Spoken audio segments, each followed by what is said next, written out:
Ladies and gentlemen, welcome to another episode of Legion Wire. And what we're going to be talking about is CNN just can't help themselves from the Trump War Room. Disgusting. CNN's Breonna Keller attacks JD Vance's military service in despicable effort to defend Tim Walz's stolen valor lies.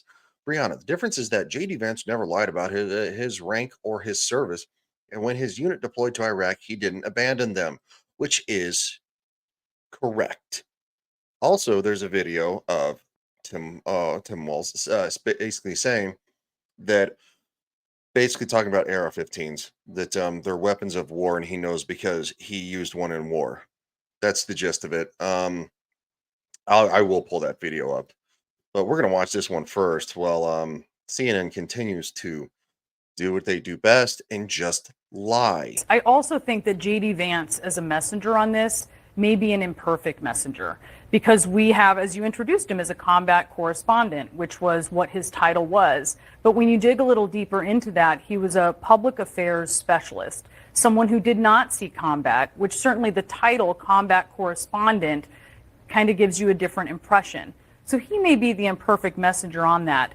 But I also think that JD Vance, as a messenger on this, may be.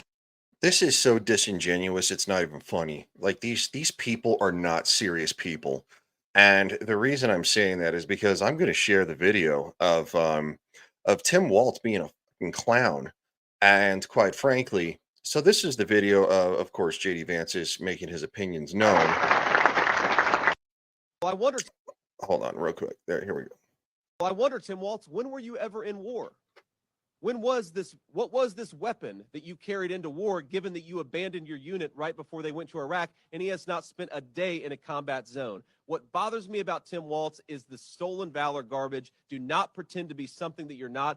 I'd be ashamed if I was him and I lied about my military service like he did. Well, I wonder, Tim Waltz.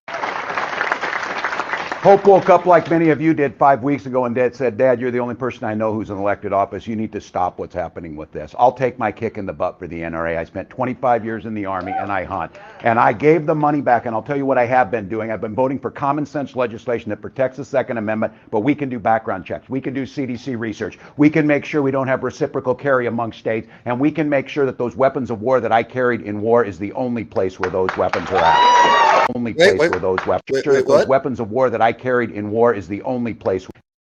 And we can make sure that those weapons of war that I carried in war is the only place where carry among states. And we can make sure that those weapons of war that I carried in war is the only place where those weapons are at. No, you didn't, bro.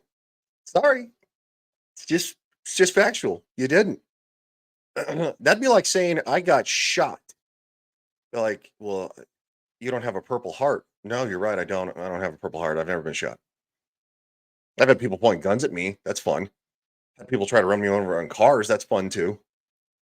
It's more on the police officer side, but that's what I did in the military. I was military police. I dealt with dangerous situations.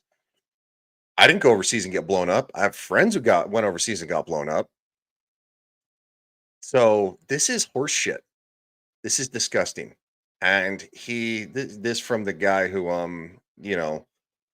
there are other allegations out there about him, and I'm not going to bring it up on here, but apparently he has a special relationship with horses. And we'll just leave it at that. Hope you guys were informed by this. Tim Waltz is a tool bag, and he's just as big a liar as Kamala Harris. Kamala Harris, who locked up black men for marijuana charges, then laughed on Howard Stern about smoking marijuana while her time as a prosecutor. See you guys.